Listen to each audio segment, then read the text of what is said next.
Tonight, we take an in-depth look at a critical constitutional question that has long been studied in law schools, but which has never fully manifested in modern American history.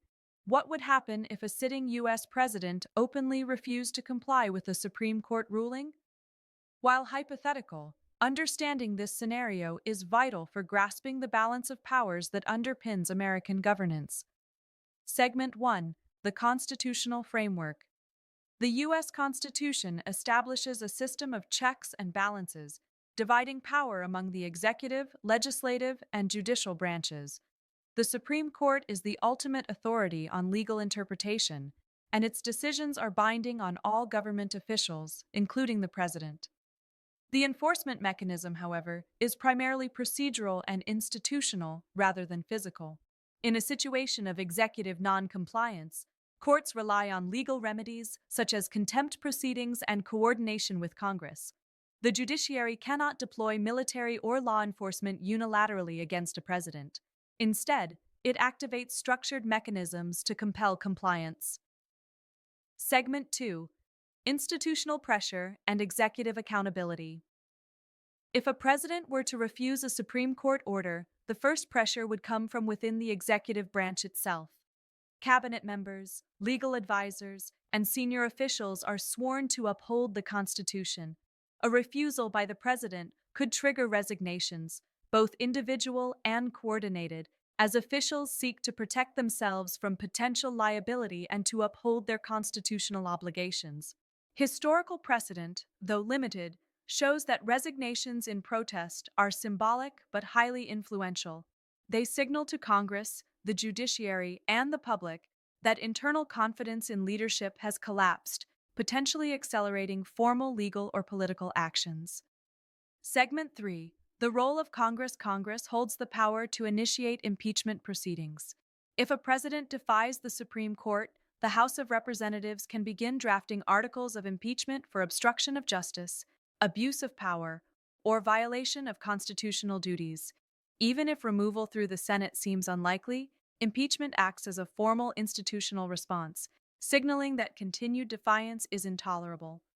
Legislative action would unfold in steps, coordinated through committees, hearings, and floor votes, creating a procedural cascade that incrementally constrains executive authority. Segment 4: Cabinet and the 25th Amendment. The 25th Amendment allows for temporary transfer of presidential powers if the president is unable or unwilling to discharge the duties of the office. Activation requires a majority of the cabinet or designated successors. In a scenario with multiple resignations, the legal and political calculus becomes more complex, but the amendment remains a constitutional safeguard designed for such crises. Analysts emphasize that military intervention is not part of this framework. The U.S. Armed Forces operate under civilian control, bound to the Constitution rather than a single office holder, and would act only to preserve continuity and public safety. Segment 5: Judicial Remedies and Contempt Proceedings. Courts possess multiple tools to address noncompliance, including show cause orders, injunctions, and referrals to Congress. Contempt proceedings can impose fines or legal obligations on individuals, and when coordinated with executive branch cooperation, they create escalating institutional pressure. Even if enforcement appears slow, the system is designed to apply cumulative pressure rather than immediate physical force. Legal scholars stress that these mechanisms function as a procedural domino effect intended to compel adherence without direct confrontation. Segment 6: Historical Context and Precedent. While no sitting president has faced direct enforcement of a Supreme Court order in this manner, there are historical analogs. In 1803, President Thomas Jefferson enforced Supreme Court rulings with executive discretion, but avoided direct conflict. During the Watergate scandal, resignations and congressional investigations created cumulative pressure on President Nixon, ultimately resulting in his resignation. These precedents illustrate the balance of legal pressure, institutional coordination, and political accountability that constrains executive power. Segment 7: Media, Public Perception, and Political Dynamics. Public messaging plays a key role in these scenarios. Media scrutiny ensures transparency, and amplifies institutional responses. Party loyalty can fracture as legislators and political allies weigh constitutional fidelity against political survival. Political analysis shows that even a hypothetical defiance would prompt internal party reassessments. Silent hedging, selective public statements, and strategic distancing are likely early indicators of shifting alliances, which further strengthen the institutional response. Segment 8: International Implications. Global actors closely observe any U.S. constitutional crisis. Allies, particularly NATO members, would require reassurances regarding defense commitments and treaty obligations. Markets respond to uncertainty. Foreign exchange, bond yields, and stock indexes adjust rapidly, reflecting both real and perceived risks to political stability.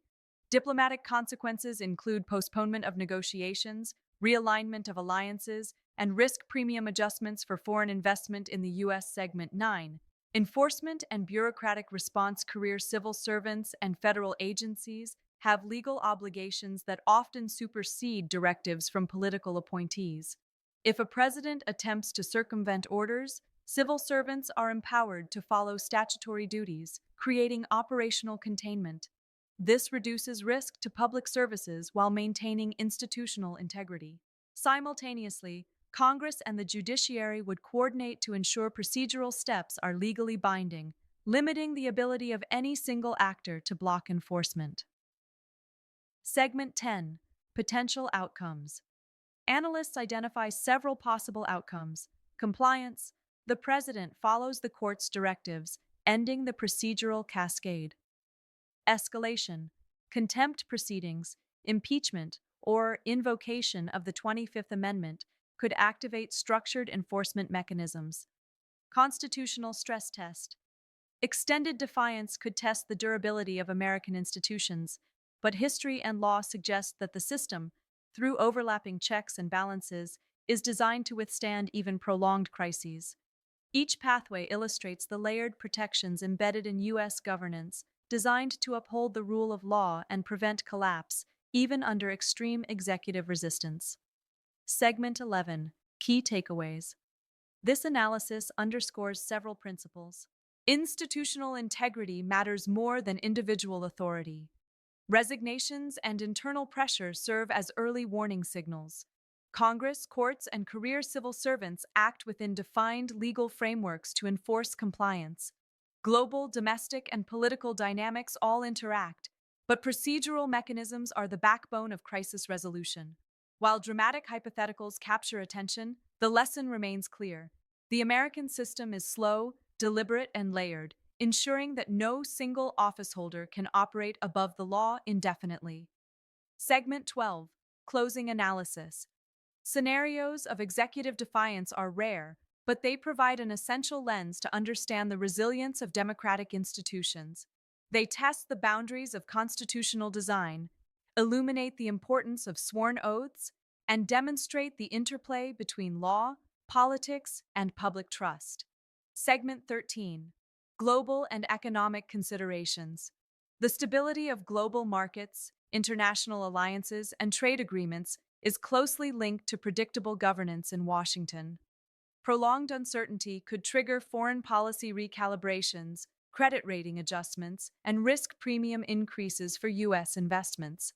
NATO allies, economic partners, and multinational corporations monitor developments closely, prepared to adjust strategies in response to systemic risk. Segment 14: Institutional Resilience and Lessons Learned. This scenario underscores the resilience of American governance. While dramatic, the layered protections of law, institutional checks, and professional bureaucracy are designed to prevent a collapse. Civil servants, career judges, and legislators operate within established frameworks that prioritize the rule of law over personal loyalty. Even in extreme circumstances, overlapping authority and procedural rigor ensure continuity of government, protection of citizens, and maintenance of constitutional order. Segment 15: Key Takeaways and Closing Analysis.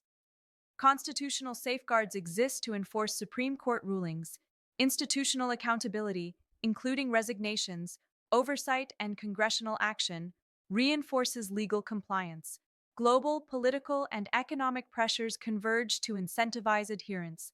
American democracy is designed to function under stress, with procedural mechanisms ensuring resilience. While no system is infallible, the American framework demonstrates a careful balance between enforcement, checks and balances, and continuity of governance, even in unprecedented scenarios. Institutional integrity matters more than individual authority. Resignations and internal pressure serve as early warning signals.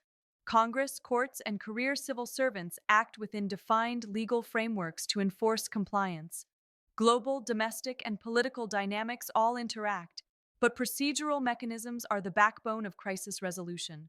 While dramatic hypotheticals capture attention, the lesson remains clear. The American system is slow, deliberate, and layered, ensuring that no single office holder can operate above the law indefinitely. Ultimately, these hypotheticals are not exercises in alarmism. They are case studies in constitutional resilience, showing how multiple, overlapping institutions, rules, and norms work together to preserve stability, even under the most challenging circumstances. Anchor tag. As always, we will continue to monitor constitutional, legal, and political developments. Our coverage will focus on verified court filings, statements from officials, and credible expert analysis. Understanding the mechanisms of governance is essential, not just for today, but for the generations that will rely on the stability of these institutions tomorrow.